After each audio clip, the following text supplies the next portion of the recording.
That right there is what we all live for. Those explosive topwater bites. They're 100% addicting. Welcome back to TBQ, where I share my bass fishing knowledge in hopes it helps you become a better bass angler. Imagine this. You're on the water, the sun is just coming up, and you know the topwater bite is going to be absolutely insane. You open your tackle box and you see them. The Whopper Plopper, the buzzbait, the hollow body frog, three of the most legendary lures ever created for the insane topwater bites that we all love. But then you have a massive problem. Which one are you going to actually use and where? You know, all three are designed for incredible topwater bites, but if you choose the wrong one at the wrong time and the wrong location, you're going to come up with zero bite. And it's going to make the difference between the best day of your life or skunked again. If you've ever felt that way, you really need to watch this video. We're going to tell you when, how, and where to throw these legendary lures. We're cutting through all the confusion so you can get those insane topwater strikes that you're living for. We're covering everything: conditions, cover, retrieve, even equipment, to give you 100% fish catching confidence. Now, this isn't another lure review video. This is a masterclass on decision making so you can get those insane topwater bites. Let's start with the plopper style bait. They come in many colors, different names. My favorite one that I use is a white color, but there are different colors. There's black. This one I actually found at the lake, and I've had some luck with it as well. So they go by different names: Whopper Plopper, Plopper bait. But they all pretty much do the same thing. They have a fin on the end here that spins when you're doing the retrieve, and it makes that plopping sound, which is like a dinner bell for the bass. They hear it, it drives them crazy, and they either like it or they don't, but it does cause a strike. So when do you start throwing that thing? Well, I don't throw it in the winter. When the temperatures start to drop right after winter and spring is coming around is when I'll start trying it, and then I'll keep using it until I'm not getting bites on it anymore till late fall, early winter. It really depends on where you're at in the United States or around the world. So it's just all about temperatures. When the warm temperatures are up, the bass will sit in certain areas along reed lines, grass, and they're sitting in there. There's a lot more oxygen around vegetation, so they're hanging out there, and they're just waiting to strike, because they're predatory fish, and that's what they do. They're waiting for something to come by that they can just jump out at and hit. So where do you throw this thing? You don't throw it into deep water. You throw it in maybe 5 to 6 feet deep at the max, and along bank lines, reed lines, grass lines. You just cast in that, you're swimming it by, and it will entice a strike. The bass will come out from that cover and strike the plopper bait when you're doing your retrieve. What time of day do you want to use this? Morning and evenings, or if it's an overcast day. Real sunny days, it's not going to. You might get strikes, but it's not going to be what you typically would have in those morning or early evening times when the sun starts going down. You cast it out in those areas. You don't want to cast it into the grass or into cover, because it has those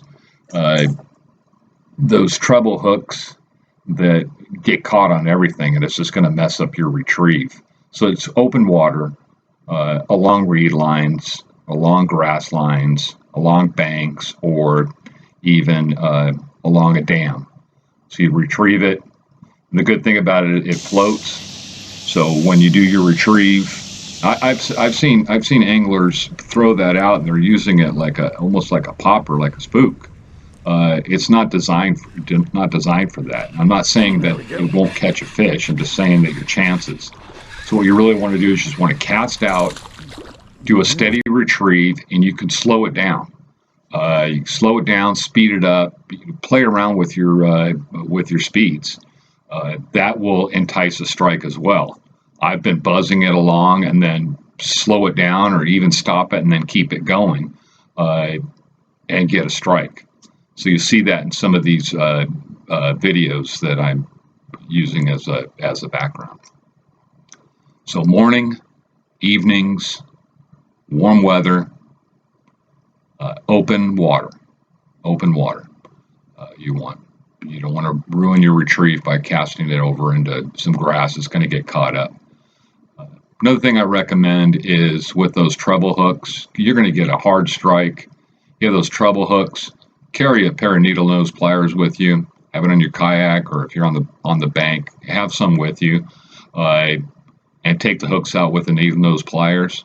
There's just way too many instances where I've seen people grab the bass by the lip, and they're trying to manually get out the hooks, the treble hooks, and the bass starts flopping around, and then they get hooked. And that's a very painful thing, and it may even require a visit to the hospital, or it's going to ruin your fishing day. And here's a little pro tip. The great thing about a Whopper Plopper is it doesn't sink, it floats. So if you're running it by a dock or some heavy cover, stop it. I just make it stop and then start the retrieve again.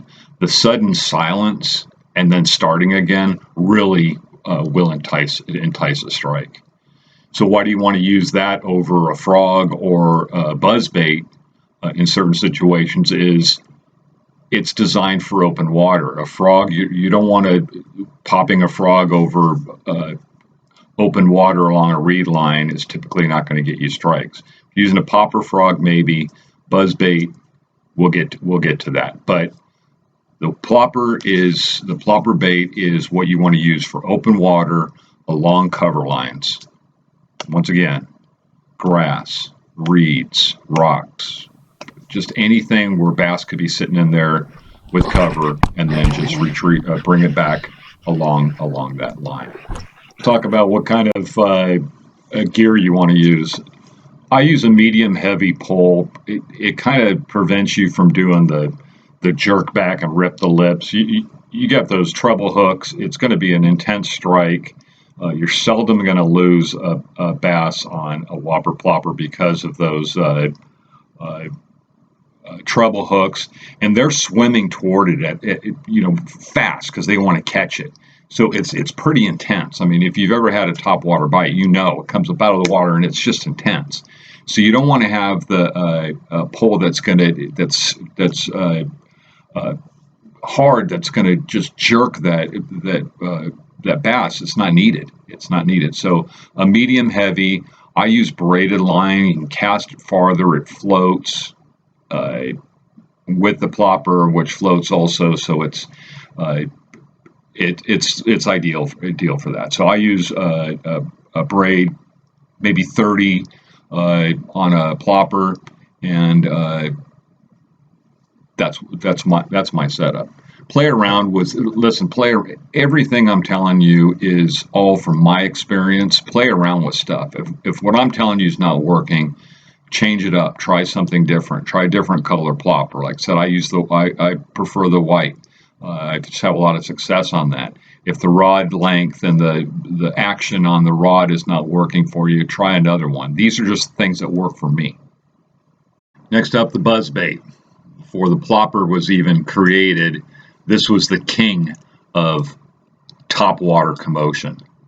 It drives the fish crazy when you're running it through shallow cover. Some of them come with a skirt. This one does not. I like the two blade. It just makes a lot more noise. You could put a trailer on it. I put a plastic frog. You see the photo up on the screen there. I put a plastic frog on there. but I keep the skirt on. This is just for a demonstration that I had this for the video, but it's just insane bites. Unlike the plopper bait, the buzz bait does not float. So once you cast out, you need to start your retrieve immediately because it'll sink. It's not going to do the plopping sound if it's in the water. It's not going to be successful. So you need to cast out and start your retrieve immediately. And it's almost like a boat getting up on plane. You know, I'll reel in real fast until it starts to get up on plane and move along, and then I can slow it down if I want to. Same thing with the plopper. You could slow it down, but because it doesn't float, you can't stop it. It'll sink. So just retrieve it, making tons of sound. Drives the bass crazy. And this would be used in shallow cover. So grass, you can cast it up underneath docks and trees and bring it down anywhere you have that shallow cover, shallow. So it's not like the plopper where you're just doing along open water reed lines. This is for shallow water. Makes a ton of noise as it's going by with this thing flipping and this thing flipping. The other thing that I like about it a little bit better than the plopper is it doesn't have the treble hooks. It has the exposed hook on top, and then you have I put a trailer on here. Like I said, some have skirts, some don't, and then it just buzzes along and you get the strike. This will require a different type of hook set than the plopper because you just have that one hook. So as you're retrieving it in, when you get a strike, you're going to want to set the hook on. So you want to throw the buzz bait once the water starts getting warm, above 60 degrees. And the great thing about the buzz bait, unlike the plopper, it works great in wind and chop because it's making so much noise that the wind and chop does not really affect it like the plopper, because the plopper is plastic and it's blowing around and it's just not giving the same sound. So once the weather starts getting warm, similar with the plopper, I start throwing it, just at the end of winter if it's not too cold, early spring, and then I keep throwing it all the way up until late fall. Once again, depends on where you live in the United States. When all that happens, I'm in Texas, so that type of fishing season goes till late in the fall, even early winter time. The flash and the sound it makes helps bass track it down no matter what the condition. And it's super lethal during the shad and bluegill spawning season when the bass are sitting up shallow just waiting to attack and kill anything that moves. So where does the buzzbait win? Shallow cover. I'm talking lay down trees, stumps, grass along the shoreline. And because it only has one hook facing up, unlike the plopper, you can run it, smash it through things without any problem. But the real superpower is that you can skip it under docks, under trees, places a lot of lures wouldn't work. And as I mentioned, the retrieve is simple, just you got to keep it on top of the water. But a little tip, if you take that skirt off, it's going to help you if you're wanting to skip it underneath docks and brush and things like that. It's just going to make it a lot easier to do those things without the skirt. So just take the skirt off, put your trailer on. Once again, I use a plastic frog, and you're going to have a lot more success without the skirt on if you're wanting to skip. It gives a bigger profile and it calls in bigger bass. When it comes to color, you want to use white or silver in clear water because it looks like shad, and black or a dark color for stained water or cloudy days because it looks like bluegill. That's all you need.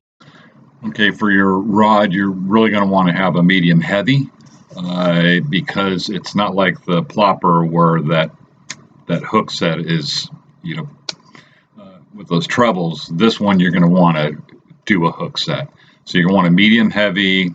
I use 30 to 50 pound braid, and for that hook set, you want a fast reel, not because you're trying to reel them in faster. It's because a lot of times the bass are swimming and hitting your buzz bait, and then they continue to swim. So they're swimming towards you. So it's to get the slack up. You want to make sure you get the slack out, because if you let that go, it's easier to lose the fish. You don't want to do that. Okay, so we've covered the plopper bait and the buzz bait. And if you're learning anything and you're catching fish with the tips that I'm giving you, I appreciate if you give me a like on this video. It really helps my channel. And if you want to continue to learn things and watch videos of me catching using the techniques that I use, hit that subscribe button. It really helps the channel out. Okay, now for the best of the best, the topwater frog.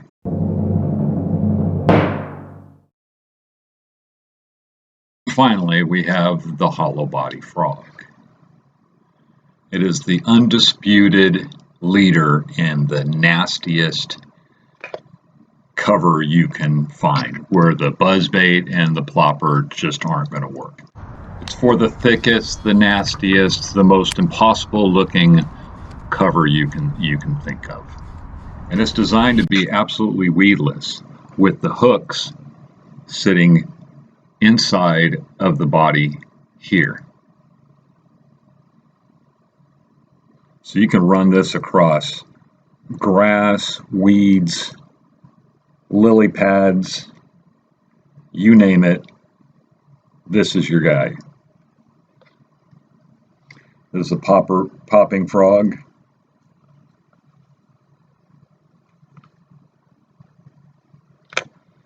My personal favorite that I use is the Booyah Pad Crasher.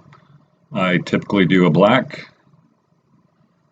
It's going to come with longer legs. I trim those down to maybe right around an inch.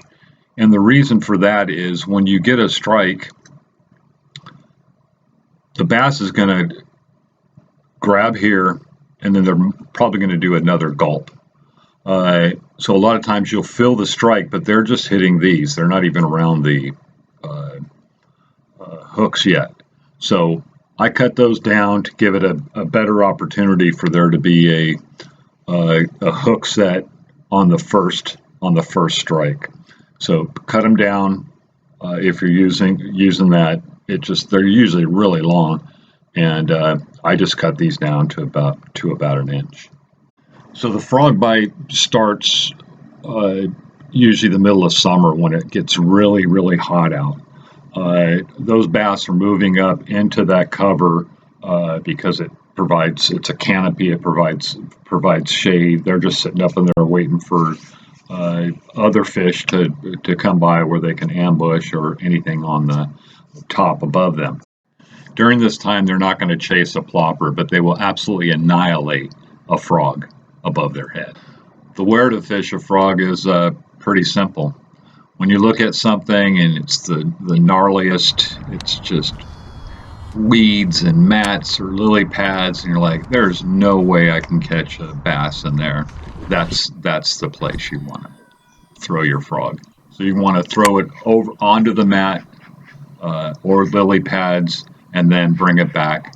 Now I pop it, 2-3 times, let it sit a minute, and especially on grass mats, you're going to see there's like openings where it's not just a mat all the way across. There's going to be little openings. Pay really good attention to those, because that's usually where the bass are sitting there. They're looking for something. So you'll retrieve, you'll come over to where the opening is, and then I slow down and I'm just popping it, moving it along, pop, pop, pop, pop. That's where you're gonna get the strikes, at least on grass mats. And same thing with lily pads. You're on top of the lily pads, and then if you see an opening between pads, that's where you want to pop it, slow it down. And those are the places you're going to get the best strikes. Those are ambush spots for the bass. Now, this is the most important thing about fishing with the frog, and it takes practice, practice, practice.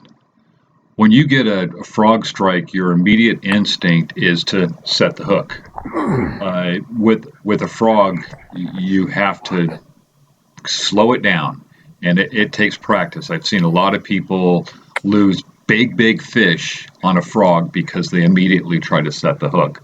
So I get into a mindset when I'm throwing a frog that when the strike happens, in my mind, I do 1,000, 2 1,000, 3 1,000, and then I set the hook.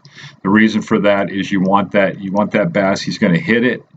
He's going to gulp it. You want to make sure those hooks are in his mouth, and then you can get the hook set.